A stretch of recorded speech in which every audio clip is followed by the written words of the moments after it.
The Unhcr refugee settlement has been rated as one of the best places on the continent when it comes to the effective administration of refugee affairs over the years.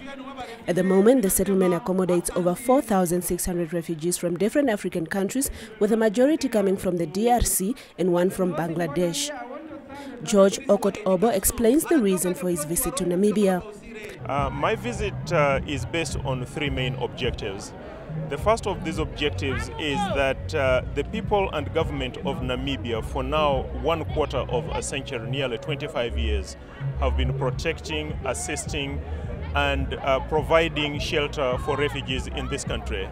We are at a point where a number of important achievements have been made, most notably the repatriation of Angolan refugees and steps that have been taken towards local integration.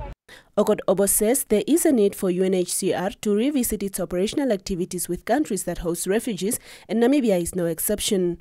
Most notably, our responsibilities are going to be covered from our regional office for Southern Africa. There are a number of implications which arise from that. How shall we relate with the government? How shall we work with the refugees?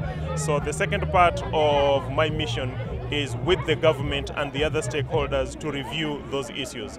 And finally, right here today in Unhcr, the refugees themselves have a lot of issues, a lot of concerns. So I have come to listen directly to them, to speak to them, to give them information, to answer their questions, and to provide them assurances. He commended the Namibian government and its people for the excellent hospitality the refugees have received. Okot Obo urged the refugees to be patient as their situation is being attended to by the relevant authorities. Meanwhile, Namibia's Commissioner for Refugees, Nkrumah Mushelenga, described the visit by the Unhcr Bureau Chief as a catalyst, as it is taking place at a time when concerned countries are working hard towards realizing their theme of working towards the world without refugees.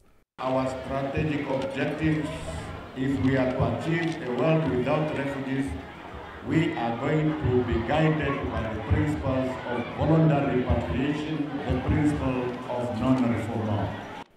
Mushelenga reiterated government's commitment to continue adhering to the ratified conventions on refugees. There are 3 million refugees in Africa.